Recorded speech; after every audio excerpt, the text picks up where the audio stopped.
Singing Bee, series premiere 1 week from Tuesday on NBC. And Kill Network rolling alpha, hit your car, cue the anchors. Wind and dry weather, the perfect one. combination to fuel a fire.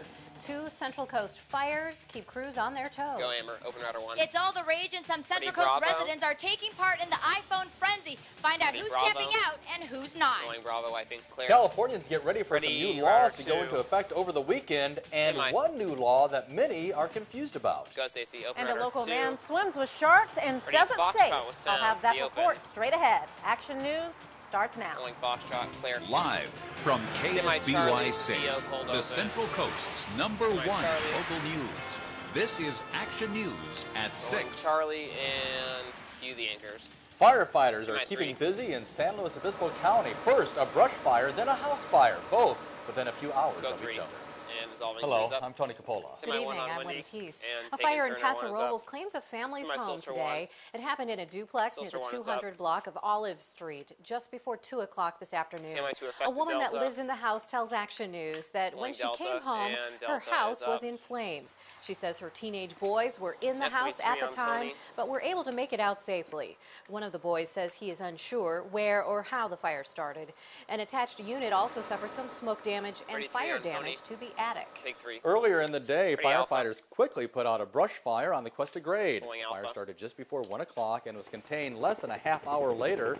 2 acres burned. The fire did cause some trouble, though, knocking out cable services to much of San Luis Obispo County. A representative from Charter Cable says the problem is being worked on, but it could be several hours before cable is restored to all areas.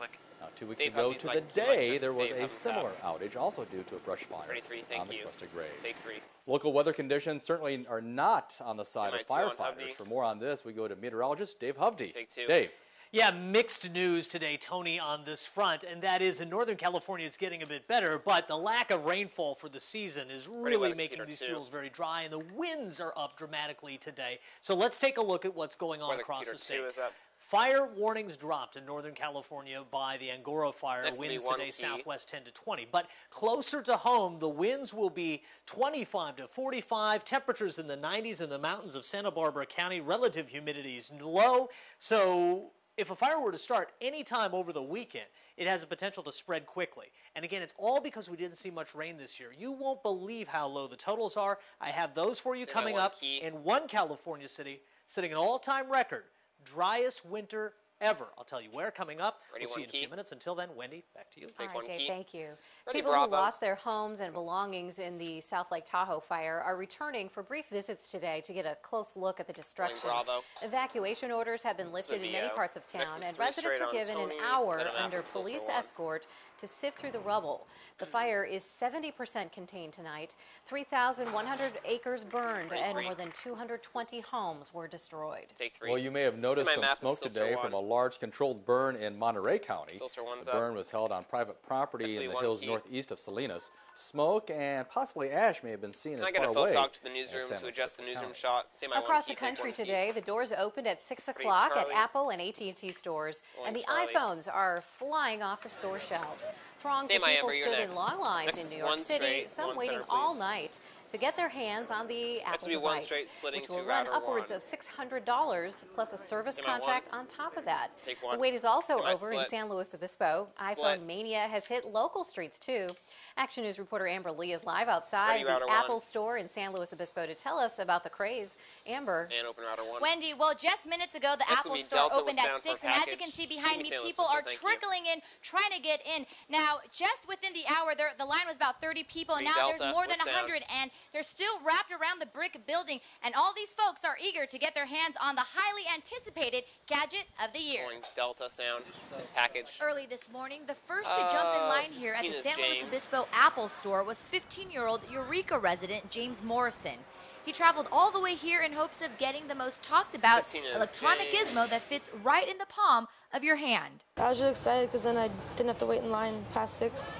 I could just walk right in. The phone features a touchscreen pad, a video and music player, as well as a web browser, all in one compact cell phone design.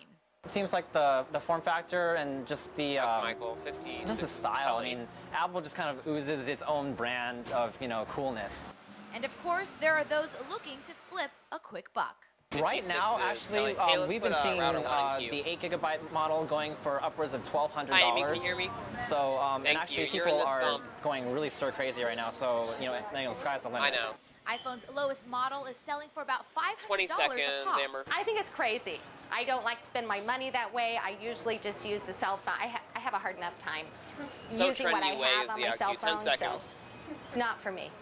As many tap into the iPhone hoopla, it looks like many others are staying in touch the old-fashioned or not-so-trendy way. Go, Amber. Open router 1. Now, when Apple opened its doors, people let out a yelp and a scream, and Apple is also not releasing how many iPhones they've shipped around the country for the sale today. And if you're thinking about buying one, that's if there's any left. There is a limit, 2 per customer. Reporting outside of the Apple store in San Luis Obispo, I'm Amber Lee. Wendy, back to you. Again, Amber, do we know how late they're staying open tonight? Keep router 1 open. Not quite sure. Probably regular business hours, but I'll get back to you on that one. Okay, thank you, Amber. And take one. And this is one pricey phone, as you mentioned. Would you pay for Amber. one? We asked you that question in today's Action News web poll. 12% of you say you would dish out the nearly $500. 88% of you say no way, that price is just too high. Take 3 key. A plea agreement is reached in the murder of an Apomo man. Miguel Alpha. Aparicio pleaded guilty to second-degree murder. Aparicio was originally charged with first degree. Next is 1 key. The plea agreement also included a reduced firearms charge. The second-degree murder charge carries a sentence of 15 years to life. Aparicio is accused of shooting Ruben Alarcon in February. His cousin Mario Aparicio pled no contest to being an accessory in the shooting. Ready 1 key, take 1 key. A Santa Barbara man survives a fall down a steep cliff. Now he wants to find the man who helped rescue him. This is what is left of James Victor's car. Tuesday night, he was driving east near Camino Cielo when he hit the gravel and plummeted down the cliff. Victor's prosthetic leg came off, and he was unable to climb up the nearly 150-foot hill. Victor had to wait until morning to flag someone down. A man helped Victor and called 911, waiting for emergency crews to arrive. Charlie sound. And his name's Ernie, and I really would like to find Ernie. He disappeared from the scene, but I would really like to find him, because had he not found him, well, I don't think I would have made it. Continue VO. Victor still has numerous cuts and bruises, but is just thankful that he is alive. Take 3 key. A new month means some new laws for Californians. Here are a few laws that will go into effect on July 1st. Consumers will be charged a penny more when they buy recyclable bottles and cans. Supermarkets will be forced to provide recycling bins for customers to recycle plastic bags. You're next, Melissa. And California schools must now focus on teaching kids about healthy nutritional habits by banning junk food and soda from school grounds. One law that will not be going into effect this weekend: hands-free cell phone devices while driving. But a fake email circulating on the internet has some drivers thinking otherwise. Here are the facts first. As of next July, all drivers will be required to use a hands-free device while driving. A hoax email has the law starting in a few days, July 1st of this year. But according to the California Highway Patrol, the law does not take effect until 2008. Action News reporter Melissa Nasiha is live to explain. Melissa. Well, Tony, this fake email has been circulating the internet for several months now, but the California Highway Patrol says it's picked up again because laws typically kick in on January or July. But for those still trying to break the cell phone habit, you still have a few months, or actually you still have another year, so you can breathe easy, at least for now. Pulling alpha sound. You cruise down any Central Coast street, it's not too hard to find drivers talking on their cell phones. A new law, however, will change that. Question is, when? Bill's at 13. Do you know when the law takes into effect? No, I don't. Must be pretty soon. July 1st. Do you know what year? Yes, this year probably. He's right, according to this widely circulated email. 32 This note, spreading all over the internet, says the law starts in just 2 days. We showed it to Central Coast residents who said, yeah, it does look legit.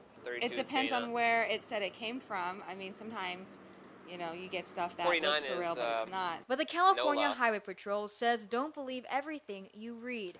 If you're one of those folks glued to the phone, well, you can keep on chatting.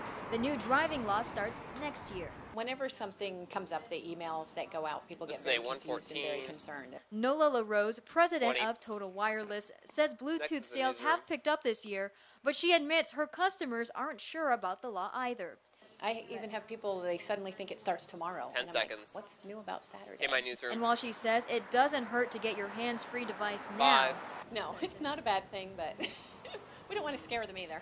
Go, Melissa. Open the newsroom. Well, a lot of confusion, but again, the law kicks in next year. Now, this email also lists different fines for various driving violations. That, again, is not true because driving fine amounts change depending on what county you're in. Reporting live in the KSBY newsroom, I'm Melissa Masiha. Back to you. Okay, thanks for clearing that up for us, Melissa. You're clear. Nice California job, will be the 4th state to ban cell phones while driving, although the bill was signed into law last year. Lawmakers gave it extra time for state officials to incorporate the rules into drivers' handbooks and also to inform the public. Take one. A shark sighting Wednesday night at Avila Beach shuts off access to the ocean waters there. Take the 15-foot great white shark was spotted swimming in the water near Port San Luis and the Cal Poly Pier. The Harbor District there implemented a 5-day restriction on the water in Avila. Action News reporter Stacey Daniel is live in San Luis Obispo with the story of one man who says sharks get a bad rap. Stacey. Well, Wendy, when it's known there's a shark in the water, for most people that means stay out. But for one Shell Beach man, it means it's time to get into the water. Bravo sound package. Terry Lilly is a biologist who studied sharks for more than 25 years. He says the creatures are not the killing machines we think they are. The sharks know we're out there. They have electromagnetic sensors. They can tell we're in the water from a mile away. And when they sense us getting in the water, they leave. So there is really nothing you need to or can do to protect yourself. Just being a human is going to protect yourself. Of course, not everyone feels that way. Some people are thankful Harbor Patrol issued a warning and restricted access into the water. It is a good thing for the people who are out there swimming and the people who might be out scuba diving or doing other activities like that. Lily believes if you're swimming or diving in the water, you're safe, unless you're swimming around other sea mammals. That's what he says happened on the morning of August 19th, 2003, when Debbie Franzman was attacked and killed by a great white shark in Avila. And she went into a group of seals. The shark came in to get one of the seals and bit her by accident. Instead of restricting access to the water, Lily says people just need to be educated about what's in it. Go, Stacey. Open rudder 2. After the summer, officials with Harbor Patrol say they will revisit their policy about notifying the public about shark sightings. They may begin to issue advisories instead of closing off access to the water. Reporting live in San Luis Obispo, I'm Stacey Daniel. Back to you. Thank you, Stacey. Take one. A popular ocean-going paddle for charity has been canceled due to the closing of the waters near Avila Beach. The 14th annual Ken Harmount peer-to-peer paddle was set for tomorrow morning for a 5-mile paddle around White Rock and back to Avila Beach. The paddlers use kayaks, paddle boards, and longboards to make the trek.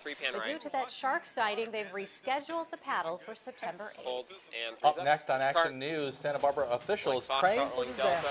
What the men and women are learning and how they plan to pass it on to keep our communities safer. Go, Amy. Open rudder 1. And it's not just ladies' night here at the San Luis Obispo Blues game. We've got 2 very special women in the house. 2 of the original members of the All-American Girls Professional Baseball League will have their story after the break. Hold. You're clear. Covering California's Central Coast.